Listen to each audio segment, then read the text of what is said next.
This is Ladies of Faith with Nikkie Corbin, a program designed to instruct, edify, and encourage Christian ladies while lifting up the name of Jesus Christ.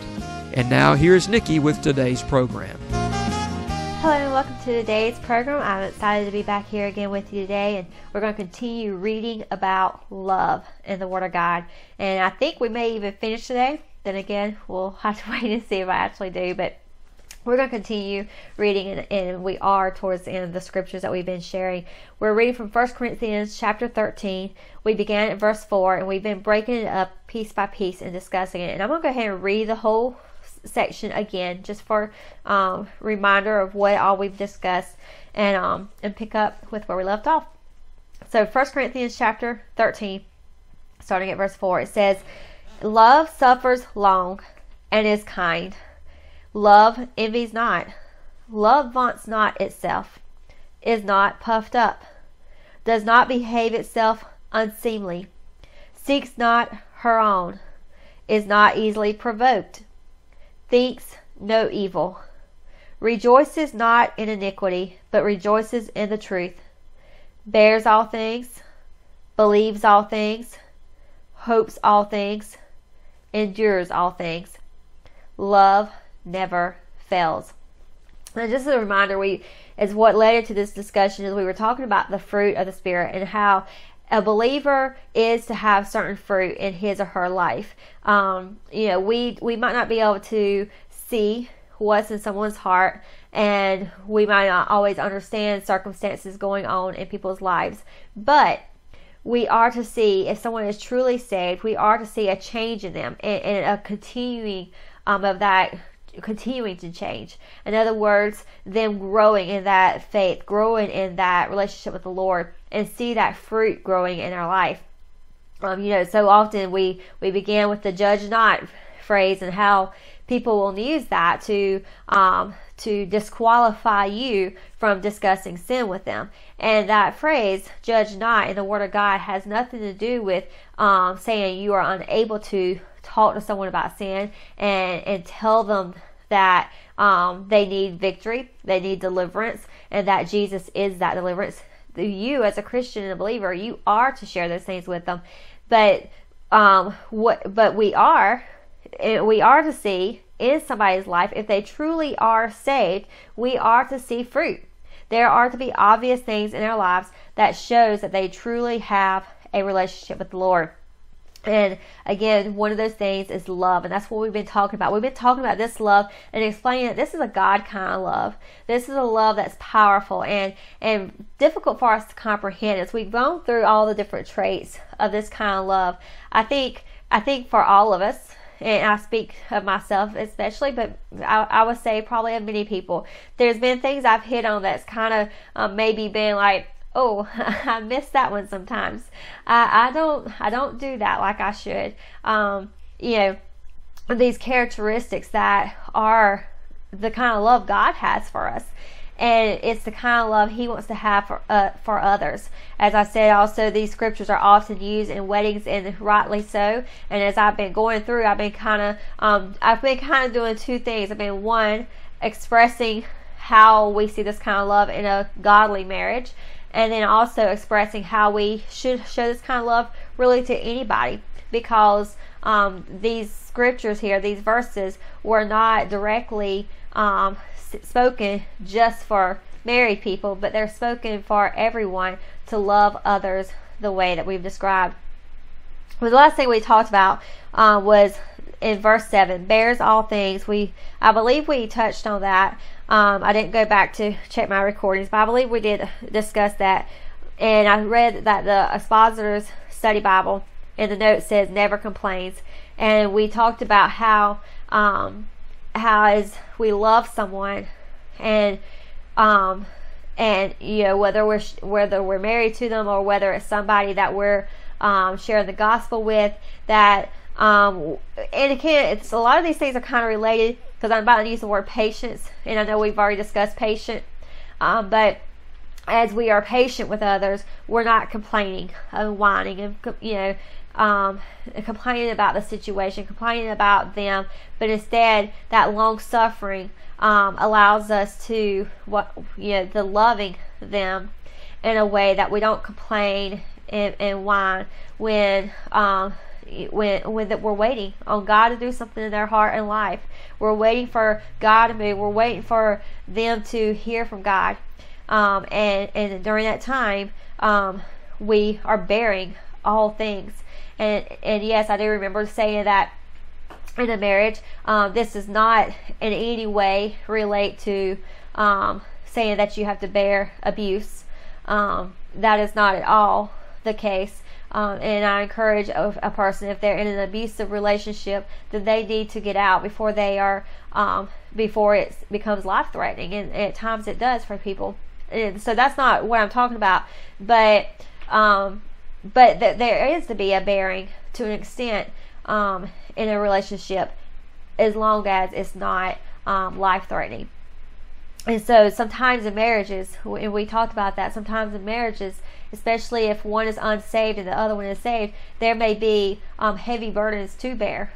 But as you are loving them, you continue to bear and pray for them. And again, I said this last time, but I'll say it again.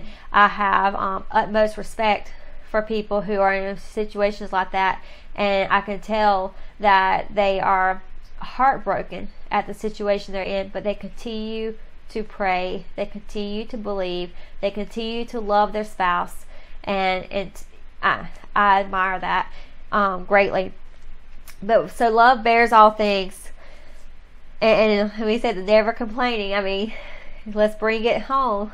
How many of us are so guilty of complaining about things, and bring it to, I just mentioned, especially people, one's saved and one's unsaved, but bring it to a home where both are saved and everything, but yet we always find something that we dislike, something that bothers us, something we could complain about.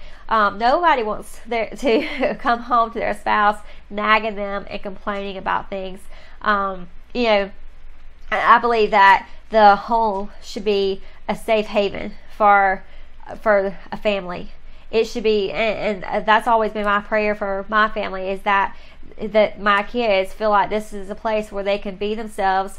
They're safe. They're not going to be beaten down emotionally. They're not going to be. They can trust me. They can talk to me. They know that I'll be there, and I'll protect them. And the same for my husband, is that I want home to be the place he loves to be, his safe haven. I know used to, my husband, he worked a full-time secular job, and he worked on campus at the college that he works at, and he would go in the morning, and he would come home every evening. And when he came home, the first thing, when he came in the door, I had supper ready on the table. I met him at the door, and had the kids already, and it was always important to me that I wanted home to be where he came and he just felt relaxed, just felt at peace, just able to lay aside all his burdens, and that was where he was comfortable at. And it's been different in recent years, because he continued working full time, but then he was able to start working from home. So then that was kind of an adjustment, because it's like, how do you welcome somebody when they're home all day? And then in the last couple of years, he went to part time, and he still works from home. And now our lives are vastly different from when it was then, but I still try to figure out how to do those things. And now sometimes he does come into the radio station to do a 5 o'clock program, so now it's like, okay, so 6:30 when he gets in, try to have that meal ready. And I was telling him the other day, I said, it's so hard for me right now to figure out what time to have supper ready, because one day it's this time and one day it's that time. And I said, I'm trying my best, but it sure is hard. But I don't know why I went on that tangent, but I want home to be that place where he feels comfortable at. And so back to the thing about not complaining, it's like, I don't want him to come home and feel like he's just going to be nagged. And I don't want him to feel like, and there's times, like, let's say, people talk about having a honey-do list. And I always try to, I have my list, and I'll mention something to Scott, and then I'll just kind of wait and just let it lie. And sometimes if it's something I really want done and I wait and I think I've waited long enough, I'll just go and try to figure out how to do it myself and say, I'm just not going to burden him with that. But I try, the honey-do list, I hear people talk about that all the time, and it's always that thing of, when are you going to do this? When are you going to do that? And, sometimes I fail, but I try so hard not to put that pressure on Scott, because I know he works hard, and I don't want to be that extra burden. So it's always like, whenever you get time, I need this. And then sometimes if I see he's not going to get time, I try to figure it out. And then I might say, okay, I've worked on this. If you can just give me a hint what to do here. And sometimes that's when he'll be like, okay, move over, I'll do it. And let me say, it's not because he's lazy. It's not because he spends a lot of time on the recliner. We don't even have a recliner, but he wouldn't sit in it if we did. He just stays very, very busy. So, and so I try to be that space for him where he's able to relax, to be himself, to rest and find those times of rest. And so I don't want to be the one complaining and nagging him and making something that's already, life that's already difficult, make it even more difficult by me complaining about what I don't like, what I want done, when's he going to do that. But I don't want to be that burden for him.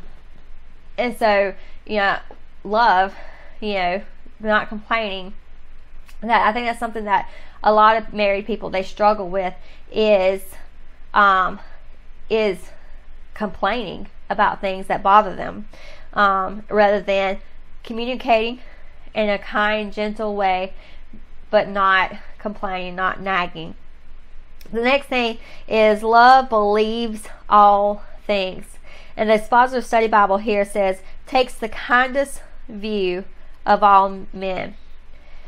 So we already dealt earlier with love is kind, but let's just kind of touch on that again a moment. Believing all things. And let me maybe say it this way: believe the best. Believe for the best. And I'll just go ahead and the next one is hopes all things, keeps believing for the best. So I'm believing the best, and I'm continuing to hope for the best. And I relate to this one especially with other people, and I'll explain it this way. So Scott and I, we pastor a church. We have pastored we've pastored since 2004, and we've been through a lot of different situations. We've had a lot of people come and go, and the hundreds that have been through the door and out. It's sad when that takes place. And then we've had those that they've been around many years. We have that handful that's been around since the beginning, and those few that have come since that, they haven't been from the beginning, but they have continued to stay. They have continued to be with us. And so when people come in, it's Scott and I don't want people to take this the wrong way, but when you get stabbed in the back, as often as pastors do, sometimes you are very careful about how close you let people get to you and how much you let them in your heart and life. And we try to balance that well. We try, I think we do anyway. We love people, and we try to believe the best about people and hope for the best in those people. But at the same time, we are careful about how much we will trust people with our own lives and trust them with the ministry work around here. We're careful about who we let behind the pulpit. We're careful with who we let in ministry positions. And sometimes that offends people. Sometimes people come into church and they're like, yep, I want to do such and such. And we're like, nope, not going to do it right yet. We don't know you. You're a total stranger. Let us get to know you first. And people get rubbed the wrong way when we do that. And it's like, we have a huge responsibility to the people of this church, to the people who listen to this radio station. We have a huge responsibility to make sure we can stand behind you before we allow you to do something in ministry here. And we don't know you, so we can't do that. And so we've rubbed people the wrong way when we've taken that stand, but I believe it's the right stand. I believe when God puts in a pastor's hands the responsibility of the flock, you're to protect it with your life. And people have to understand, if I don't know you, I'm not going to entrust you with the life of the flock. I'm not going to entrust you with their souls. I don't know you well enough. And as great as you tell me you are, even if you weren't that great, you were going to tell me that. So give me time. Give me time to know you. Give me time to trust you. Give Scott time to do that. But at the same time, we do try to believe the best in people. And so even though there is that, we will take that time, we do look for the best in people.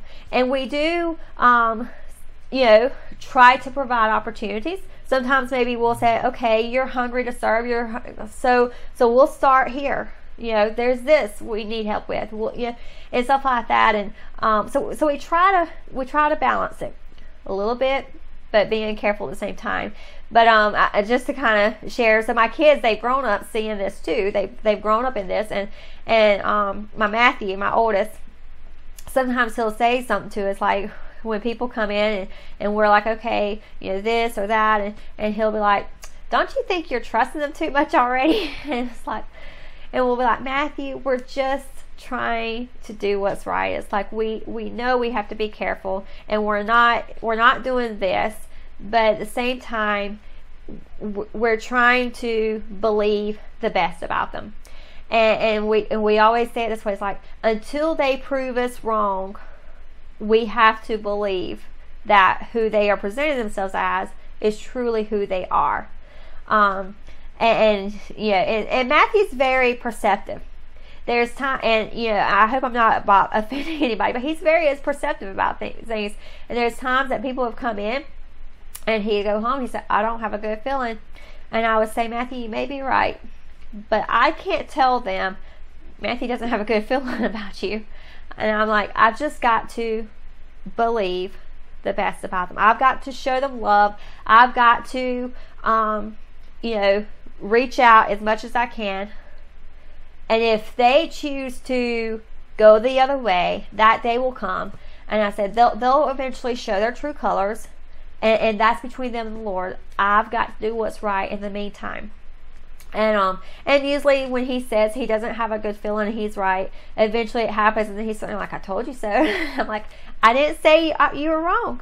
I never said you were wrong.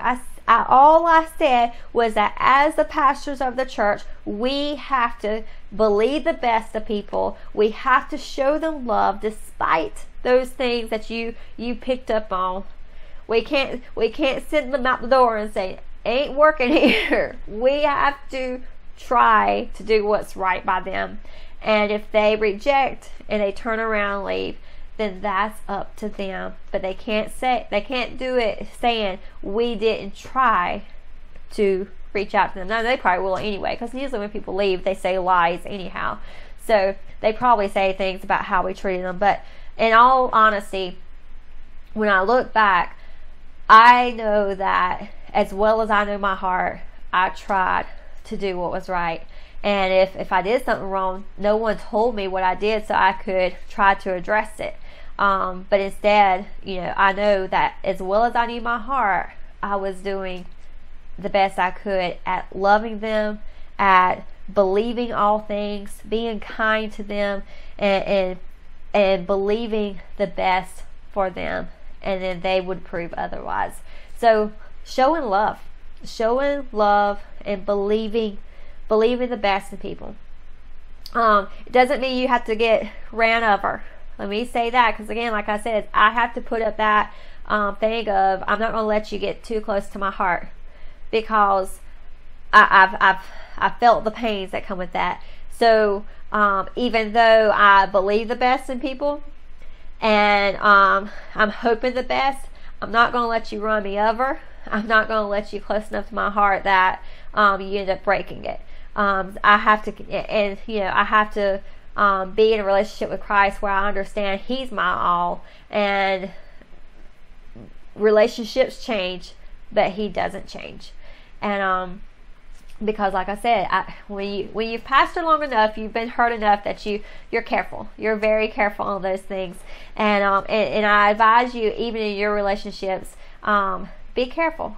Don't let someone run over you because you're showing love to them. Show love, but at times you do have to be firm and say, I'm not letting you take me. Just because I'm believing the best for you doesn't mean you're going to pull the wool over my eyes. I'm watching. I'm noticing these things, and I'm not being naive, but instead I'm letting God lead me on this situation. And so I encourage that as I'm teaching you about having the kindest views of people and hoping for the best. That doesn't mean you have to be naive and gullible. You still need to be perceptive. Be perceptive. Pray for the best. Pray for the best, as when you see that something isn't what it should be, seek God and ask Him to move and change that situation, to change the person's heart. Pray that they won't surrender to the enemy. Pray that they won't go the route that it appears they're going. Believe for them to change, but at the same time, don't let them deceive you. Protect your heart as well. I believe that's important. Again, these things can be applied to your spouse. Believe the best in them. Believe the best in them. Don't always assume the worst. I've seen that happen in relationships too. I assume the worst. I just know you didn't do such and such right. I just know you did such and such wrong because I'm going to believe the worst about you. That's not right. Don't assume the worst about them. Believe the kind views. Hope all things. Hope for the best. Believe for the best in them. Again, that spouse, they need your encouragement. They need you. Again, it doesn't mean you got to be naive and gullible. If your spouse is doing something wrong, it doesn't mean you just sit back and act like nothing's happening. I don't mean that at all. But at the same time, don't always be ready to be suspicious and think the worst of them. Don't always be looking for a reason to doubt them. There's a balance there. And I'm talking about something that I know is difficult. Well, where's the balance? How, where's it at? And I can't straight, give you a straight answer on that. You've got to be led by the Lord on that. You've got to be led by the Lord on the right way to do these things. The next one is endures all things. And the Expositor's Study Bible says puts up with everything. That just kind of sums it up. Puts up with everything. Sometimes you have to put up with things. Sometimes you have to put up with things from people in the world who you're trying to witness to. And maybe your flesh, you just really want to let loose on them, but instead you just let it go. Oh boy, I've dealt with that. I'm sure you all have that thing of, my flesh would just really like to deal with this situation, but I'm just going to let it go. I'm just going to let it go and not get in the flesh over this. That's the love that the world doesn't have, but God helps the believer have.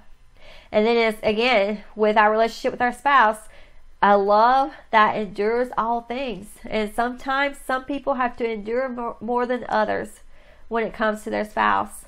But enduring it and putting up with things maybe at times, biting that tongue at times, instead of, letting loose, just stop and pray. So many times I found that when instead of just saying what's on my mind, if I just stop and pray, God just changes the way I was thinking about it. Just changes the way what I was going to say.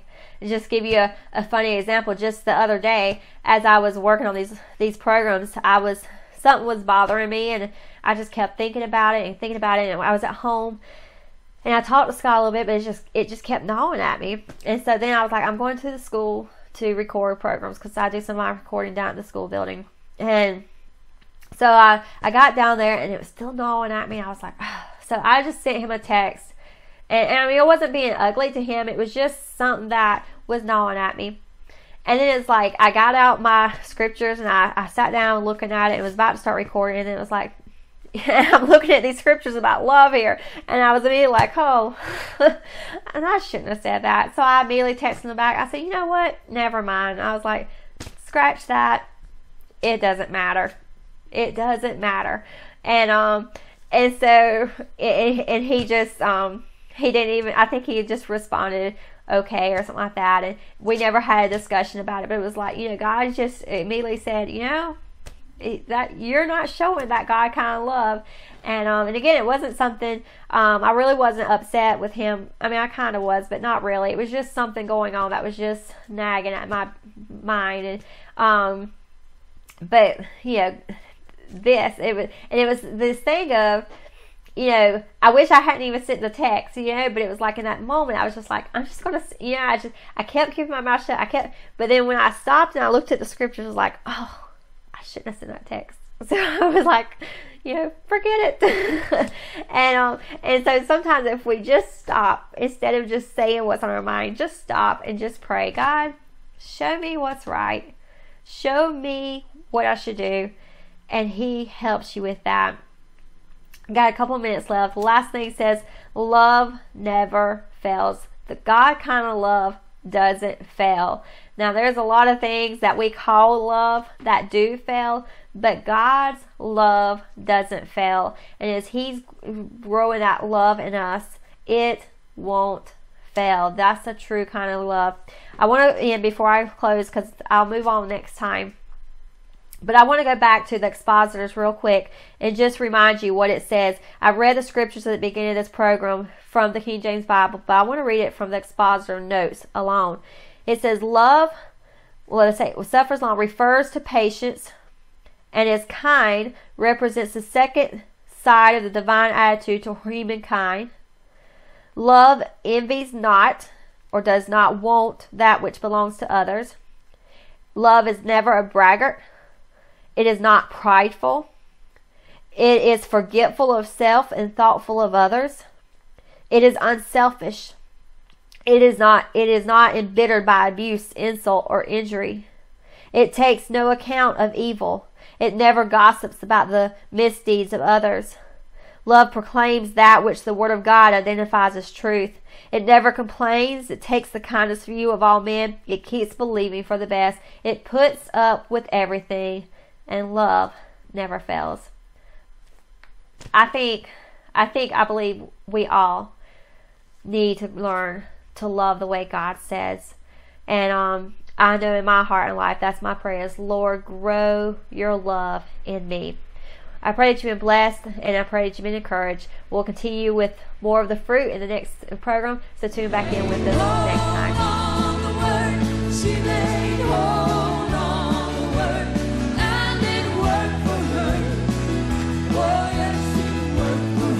This has been Ladies of Faith, hosted by co-pastor of Truth Chapel, Nikkie Corbin.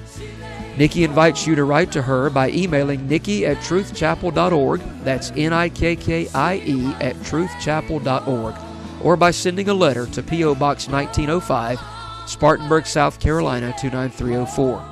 Tune in again next time for another special time for ladies on Ladies of Faith. Oh, yes, it worked.